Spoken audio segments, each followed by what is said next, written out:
Hello दोस्तों, नमस्कार। मैं हूं सतीश शर्मा। आप देख रहे हैं एवरीनीड। दोस्तों, जैसा कि आपने थंबनेल में देख लिया होगा, आज का वीडियो होने वाला है पीएआई पोर्टल के संबंध में। पंचायत एडवांसमेंट इंडेक्स, जिसको हम पंचायत विकास सूचकांक पोर्टल भी दोस्तों बोलते हैं। इस पोर्टल पर ग्राम पंचायत लेवल से डेटा एंट्री का कार्य जल्द ही शुरू होने वाला है। ग्राम पंचायत लेवल से डेटा की एंट्री की प्रक्रिया क्या रहेगी, वो सब कुछ दोस्तों अपन इस वीडियो में देखेंगे। दोस्तों, जो ओवरऑल प्रोसेस है उसमें 2-3 परिवर्तन इस वर्ष किए गए हैं। सबसे पहला जो बड़ा चेंज है वो है कि हमको निर्णय ऐप का यूज़ इस प्रक्रिया में करना होगा। मतलब पहले जो पीडीआई पोर्टल पे हमने काम किया था वो विदाउट निर्णय ऐप भी हमने पोर्टल के माध्यम से प्रक्रिया कर ली थी। लेकिन इस बार जो मिनिस्ट्री ऑफ पंचायत राज का पंचायत निर्णय वाला जो ऐप है उसका यूज़ हमको दोस्तों करना होगा, क्योंकि पीएआई का जो डेटा एंट्री हम करते हैं उसका जो वेरिफिकेशन होना है वो ग्राम सभा के थ्रू होना है। इस बार की जो पूरी पीएआई पोर्टल पर जो एंट्री की प्रोसेस है उसमें दोस्तों निर्णय ऐप का यूज़ होगा। निर्णय ऐप के थ्रू हमको ग्राम सभा की शेड्यूलिंग करनी होगी। जब ग्राम सभा कंडक्ट हो जाएगी तो उसके बाद उसके डिसीजंस वगैरह, फोटोग्राफ, वीडियो वगैरह भी हमको इस निर्णय ऐप के थ्रू अपलोड करना होगा। एक चीज़ और मैं आपको इसमें बता दूं कि जो डेटा पॉइंट्स हैं, जो क्वेश्चन हैं, वो पिछले वर्ष की अपेक्षा बहुत कम कर दिए गए हैं। सभी 9 थीम्स के आधार पर जो अलग अलग डिपार्टमेंट्स के जो क्वेश्चन के आंसर हमको फिल करने हैं उनकी संख्या दोस्तों पिछले वर्ष की अपेक्षा बहुत कम हो गई है। इस वजह से हमको दोस्तों जो डेटा कलेक्ट करने की प्रोसेस है और उसको फीड करने की प्रोसेस है उसमें भी थोड़ी समय की बचत होगी, आसानी से हम वो कर सकते हैं। इसके अलावा दोस्तों ग्राम पंचायत लेवल पे जब काम डेटा एंट्री हो जाएगी तो उसके बाद ब्लॉक लेवल पे भी कुछ काम इस पोर्टल के थ्रू हमको करना है। तो निर्णय ऐप का जो प्रक्रिया है वो, साथ में ब्लॉक वाली जो प्रक्रिया है वो दोनों के लिए मैं वीडियो बाद में आपके साथ शेयर करूंगा बना के। अभी फिलहाल ये ग्राम पंचायत स्तर पर डेटा एंट्री कैसे करना है ये प्रक्रिया हम इस वीडियो में देखेंगे। तो चलिए दोस्तों शुरू करते हैं।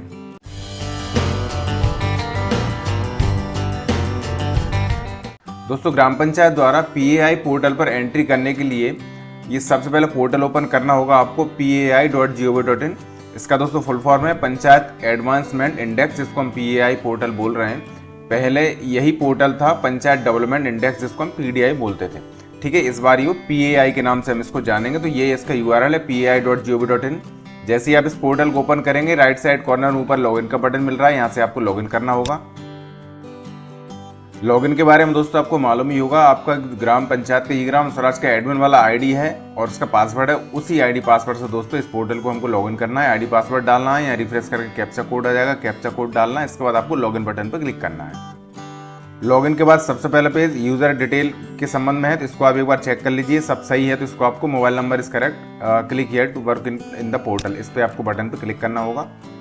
और इसके बाद फाइनली आप मेन पेज पे आ जाते हैं अपने लॉगिन के बाद, जिस पे आपको काम करना होगा।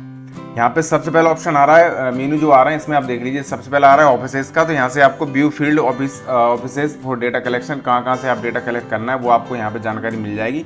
आपको दोस्तों जो ग्राम पंचायत लेवल पे मेन काम करना है वो मेनू सेकंड वाले पे काम करना है। दोस्तों फिलहाल मुझे आपको अभी लाइव एंट्री करके बताना है, इसलिए मैंने अभी डेमो पोर्टल यहाँ पे दोस्तों लॉगिन कर रखा है। डेमो की जो साइट है वो मैंने यहाँ पे लॉगिन कर रखी है। तो सबसे पहले हम क्लिक करते हैं 2.1 डाउनलोड DCF। ठीक है, यहाँ से डेटा कलेक्शन फॉर्मेट हमारे डाउनलोड होंगे। जैसे हम उस पर क्लिक करते हैं ये वाला पेज आपके सामने आ जाता है। यहाँ पे फाइनेंशियल ईयर 23-24 आ रहा है। आपको ये मालूम होगा कि बेस ईयर हमारा 23-24 ही है। 23-24 में जो काम हुए हैं उसी का दोस्तों हमको मूल्यांकन, मतलब क्वेश्चंस के आंसर, डेटा पॉइंट्स यहाँ पर दर्ज करना है। ठीक है, यहाँ पे आपको बस सर्च पे क्लिक करना है। इसके बाद दोस्तों आप ये देखेंगे कि जितने भी स्टेट लेवल से, आपके स्टेट के लॉगिन से जितने भी DCF मैप किए गए हैं, इंटीग्रेट किए गए हैं, वो सारे आपको यहाँ पे दिख जाएंगे।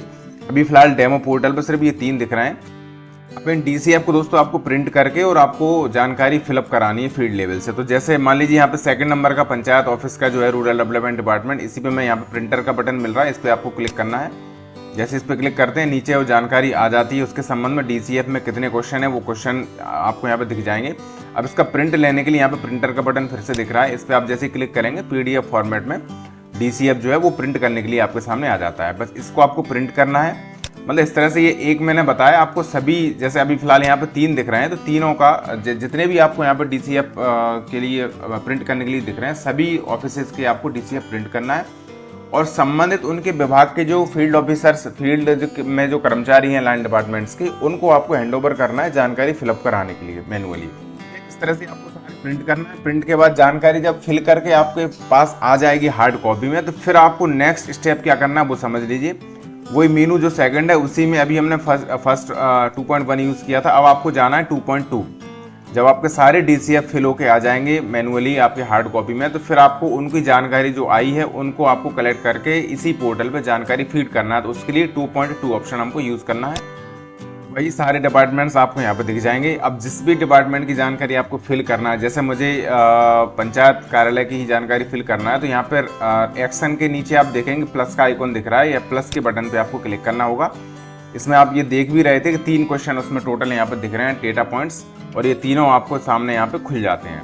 यहाँ पे दोस्तों यदि आपको लैंग्वेज भी चेंज करना हो तो यहाँ पे बहुत अच्छी सुविधा यहाँ पे दी गई है। भाषनी जो है, भाषनी को यहाँ पे इंटीग्रेट किया गया है। यहाँ पे आप नीचे लेफ्ट साइड में नीचे देख भी रहे हैं, यहाँ पे एरो पे जब आप क्लिक करेंगे तो जिस भी लैंग्वेज में आपको क्वेश्चन ये चाहिए हो डेटा आपका, उस लैंग्वेज को आप यहाँ पे सिलेक्ट कर लेंगे तो उसी लैंग्वेज में ये जानकारी आपको दिखने लगेगी।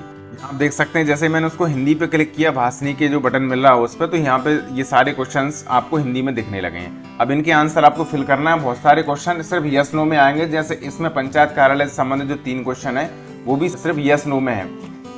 इसमें से सबसे लास्ट वाला जो क्वेश्चन है वो ऑटोमेटिक ही उसमें टिक लगा हुआ आया है। तो आप बहुत सारे क्वेश्चन आपको ऐसे भी मिलेंगे जिसमें ऑटोमेटिक उसमें फिल आएगी जानकारी, तो उसको आप एडिट नहीं कर पाएंगे। बाकी जो आपको एडिट करने लायक हैं उनको आपको एडिट करना है। कुछ जानकारी भरने वाले क्वेश्चन उसमें जानकारी भरना है डेटा, और कुछ यस नो वाले जो हैं उन पे यस नो पे आपको टिक लगाना होगा। दोस्तों सारे क्वेश्चंस के आंसर जब आप फिल कर देंगे, आपको फिर रजिस्टर्ड डाटा पे क्लिक करना होगा, और ये सक्सेस हो गया है। आपका जो डेटा आपने फिल किया वो जानकारी अब उसकी सबमिट हो गई है।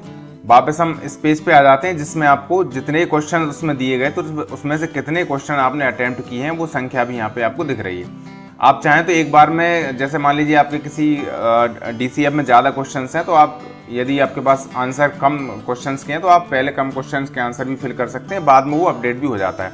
अपडेट के लिए आप यहीं पर नीचे देखेंगे, अभी हम 2.2 का यूज़ कर रहे थे, 2.3 पे वो अपडेट हो जाते हैं। जब तक आप उसको डेटा को आगे फॉरवर्ड नहीं करेंगे, लॉक नहीं करेंगे, जब तक वो अपडेट के लिए यहाँ पे अवेलेबल रहेगा। तो अभी ये पेज खुल गया है 2.3, यहाँ से आप उसको अपडेट कर सकते हैं।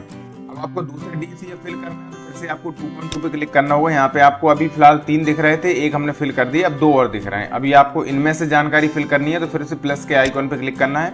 वही सारे क्वेश्चंस के आंसर आपको यहाँ पे भरने के लिए कॉलम आ जाते हैं। इसमें आपको सभी बहुत सारी जानकारी डेटा भरने के लिए आ रहा है, कुछ यस नो में भी इसमें क्वेश्चंस के आंसर आपको फिल करना है।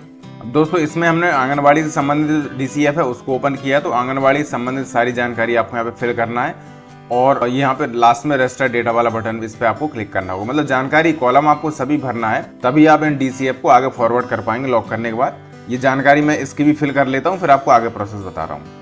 दोस्तों 2.2 एंटर DCF से मैंने तीनों जो DCF के लिए जानकारी भरने के लिए ऑप्शन आ रहे थे, तीनों के मैंने क्वेश्चंस के आंसर यहाँ पे फिल कर दिए, डेटा पॉइंट्स भर दिए हैं। अगला काम जो आपको करना है वो है 2.4 में वैलिडेट डेटा फॉर ग्राम सभा डिस्कशन। ठीक है, इस पे अब आपको क्लिक करना होगा। जो आपने जानकारी भरी है वो जानकारी आपको यहाँ पे दिख रही है, अलग अलग DCF की जानकारी टोटल आपको यहाँ पे दिख रही है। अब इसमें नीचे की साइड आप स्क्रॉल करके जाएंगे तो यहाँ पे आपको सेव एज ड्राफ्ट का बटन मिल रहा है, इसको आपको सेव एज ड्राफ्ट पे क्लिक करना है। अब दोस्तों यहाँ पे आप देखिए आपका जो डेटा है वो सेव ड्राफ्ट में सेव नहीं हुआ है, क्योंकि कुछ विसंगतियाँ, कुछ कमियाँ पाई गई। आप चाहें तो इसको हिंदी में कन्वर्ट करके देख सकते हैं। कुछ कमियाँ हमारे डेटा में पाई गई हैं, कहीं ना कहीं कुछ क्वेश्चंस के आंसर मैच नहीं हुए हैं, तो इसलिए आप थोड़ा सा बहुत ध्यान से आपको क्वेश्चंस के आंसर जो डेटा पॉइंट्स हैं वो ध्यान से भरना होगा। और जो कुछ कमियाँ या गलतियाँ हैं वो आपको यहाँ पर सेव करने से पहले आपको बता भी रहा है। इसको जब आप ओके करेंगे, यहाँ पर नीचे आप देखेंगे ये 2 क्वेश्चंस के आंसर कहीं ना कहीं हमारे मिसमैच हो रहे हैं, इसलिए आपको फिर से आपका जो डेटा करेक्ट करने वाले ऑप्शन में जाना है, वहाँ से आपको क्वेश्चंस के आंसर आपको अच्छे से फिल करना है, तभी आपकी जो जानकारी है वो सेव एज ड्राफ्ट हो पाएगी। दोस्तों यहाँ पे आप देख सकते हैं सक्सेस हो गया है। मैंने जो 2 क्वेश्चंस के आंसर गलत आ रहे थे उनको मैंने एडिट करके फिर से सेव एज ड्राफ्ट पे क्लिक किया, तो आपकी जानकारी सेव हो गई। इसको आप ओके कर दीजिए। अब दोस्तों हमारा जो मेनू नंबर 2 है उसका काम यहाँ पे लगभग फिनिश हो गया है। अब हम चलते हैं 3 नंबर के मेनू पे, डेटा सबमिशन। यहाँ पे सबसे पहले 3.1 view PAI data to be discussed in gram sabha, इसी पे हमको क्लिक करना है। यहाँ पे आपने जो भी डेटा सबमिट किया है, सेव एज ड्राफ्ट किया है, वो सारी जानकारी आपको, सारे जो क्वेश्चंस के आंसर है वो आपको यहाँ पे दोस्तों दिख रहे हैं। ठीक है, इसमें आपको ऊपर राइट साइड कॉर्नर प्रिंट का बटन मिल रहा है, यहाँ पे आपको प्रिंट करके ये जानकारी आपको ग्राम सभा में डिस्कशन के लिए रखना है। यहाँ से जैसे प्रिंटर पे क्लिक करेंगे आपका PDF फॉर्मेट में जानकारी से प्रिंट होने के लिए आ जाएगी। ठीक है, तो यहाँ से आपको डिस्कशन के लिए रखना है। इसके बाद दोस्तों ऑप्शन है 3.2 करेक्ट डेटा पोस्ट ग्राम सभा डिस्कशन। ठीक है, अब आपको 3.2 पे ही क्लिक करना होगा। यहाँ पे आपको ग्राम सभा में यदि कोई क्वेश्चंस कोई जो डेटा पॉइंट है उसके आंसर में चेंज किया है ग्राम सभा के द्वारा, तो उसको आपको यहाँ पे चेंज कर सकते हैं। और यदि नहीं करना, चेंज भी करना हो तो कर सकते हैं, नहीं करना तो सबसे नीचे आप जब जाएंगे तो यहाँ पे आपको वैलिडेट एंड सबमिट डेटा ये बटन एक मिल रहा है, इसके आपको क्लिक करके इसको डेटा को सबमिट करना होगा। ये भी आपका सक्सेस हो गया है, इसको आप ओके कर दीजिए। इस तरह से दोस्तों आपने मेनू नंबर जो 3 है उसमें 3.1 और 3.2 पे आपने काम कर लिया है। अब आपका फिलहाल इस पोर्टल से काम दोस्तों फिनिश है। हालांकि लॉगिन पर और भी ऑप्शंस हैं, और यदि आपका जो डेटा है वो रिजेक्ट किया जाता है आपकी हायर अथॉरिटी द्वारा, तो फिर इसी में आपको 4 नंबर का जो 4 नंबर का मेनू है इसमें आपको वो रिजेक्टेड डेटा दिखेगा। बाई चांस यदि आपकी हायर अथॉरिटी ने, जो आपके वरिष्ठ ब्लॉक लेवल के जो ऑफिसर्स हैं, उन्होंने यदि आपकी जानकारी एडिट करने के लिए रिजेक्ट किया है उनके लॉगिन से, तो फिर आपको वो डेटा जो आपने यहाँ पे सबमिट किया वो डेटा आपको यहाँ पे एडिट के लिए दिखेगा।